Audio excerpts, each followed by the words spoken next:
আসসালামু আলাইকুম। কেমন আছেন সবাই? আজ আমি ডাঁটা দিয়ে মাছের ঝোল রান্না করব।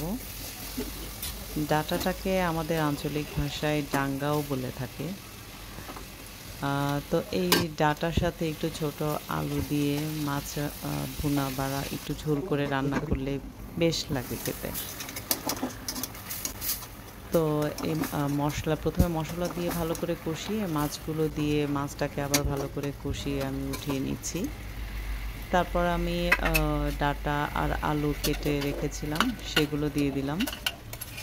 সেগুলো দেওয়ার পর একটু ভালো করে কষাতে হবে মশলার সাথে, যাতে মশলাটা এই ডাঁটার সাথে ভালোভাবে মিশে যায়।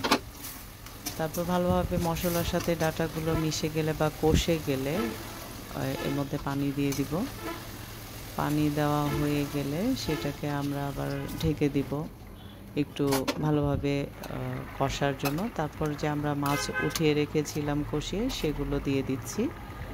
সেগুলো দেওয়ার পর ফ্রিজে আমি সবসময় ধনেপাতা ফ্রিজ আপ করে রাখি, বাজার থেকে এনে কেটে ধুয়ে রাখি, সেগুলো দিয়ে দিলাম। তারপর নামিয়ে সার্ভ করে দিলাম।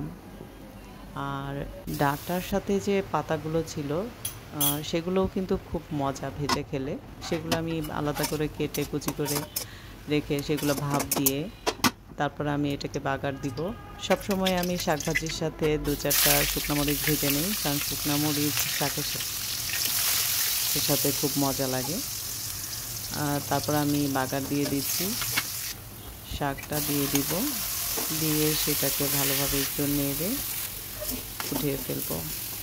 এই তো, আল্লাহ হাফেজ।